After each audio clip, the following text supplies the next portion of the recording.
মানবাজার বিধানসভা তৃণমূলের শক্তি বৃদ্ধি, বিভিন্ন দল থেকে 15 পরিবার তৃণমূল কংগ্রেসে যোগদান করে বলে দাবি তৃণমূল কংগ্রেসের। মানবাজার থানার ভালোবাসা অঞ্চলের ডাহা বুথ থেকে নির্দল ও বিজেপি থেকে তৃণমূল কংগ্রেসে যোগদান করেন। যোগদান পর্বটি অনুষ্ঠিত হয় কাশিডি এলাকায়। ওই দিন চেপুজা বুথে নির্বাচনী কার্যালয়ের উদ্বোধন করেন মানবাজার বিধানসভার বিদায়ী বিধায়িকা সন্ধ্যারানী টুডু, যিনি এবার রয়েছেন মানবাজার বিধানসভার তৃণমূল কংগ্রেস প্রার্থী। এই যোগদান কর্মসূচিতে উপস্থিত ছিলেন মানবাজার 1 ব্লক তৃণমূল কংগ্রেস সভাপতি অপূর্ব সিংহ, যুব সভাপতি নবকিশোর প্রামাণিক, এছাড়াও দলীয় নেতৃত্ব ও অন্যান্য কার্যকর্তা।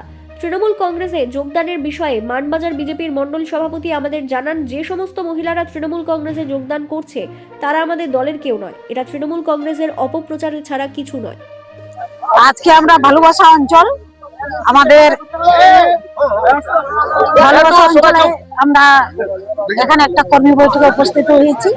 আমাদের এখানে এই অঞ্চল থেকে আমাদের বিজেপি থেকে, নির্দল থেকে এবং সিপিএম থেকে 15টি পরিবার, আমাদের ডাহা গ্রাম থেকে আমাদের টিএমসিতে তারা যোগদান করলো। ওনাদের কাছে ওনারা বললো যে আমরা দলের সৈনিক হতে চাই। আজকে মুখ্যমন্ত্রী মমতা বন্দ্যোপাধ্যায়ের যে উন্নয়নে আজকে ওনারা সামিল হলেন। আমাদের সঙ্গে একসাথে কাঁধে কাঁধ মিলিয়ে এরা কাজ করবেন, লড়াই করবেন এবং আমাদেরকে সহযোগিতা করবেন, এই আশ্বাস ওনারা দিয়েছেন। মানবাজার বিধানসভায় কতটা মানে তৃণমূল কংগ্রেস এবারে মানবাজার বিধানসভা তৃণমূল কংগ্রেস এবারে কত মানে ভোটে মানে জিততে চলেছে বলে আপনি দাবি করছেন? মানবাজার বিধানসভা এবারের যেরকম মানুষ আমাদের দলে দলে যোগদান করছে, আমরা 30,000 থেকে বেশি লিড দিয়ে মানবাজার বিধানসভা জিতে দেখাবো।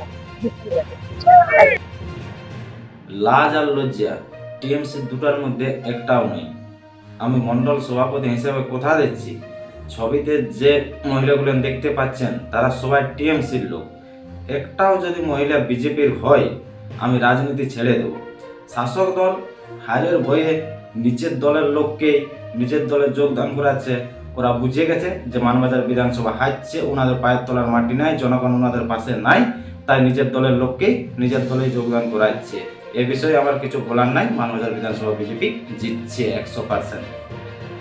মানবাজার থেকে দিব্যেন্দু মাহাতোর রিপোর্ট, বিগ নিউজ বাংলা।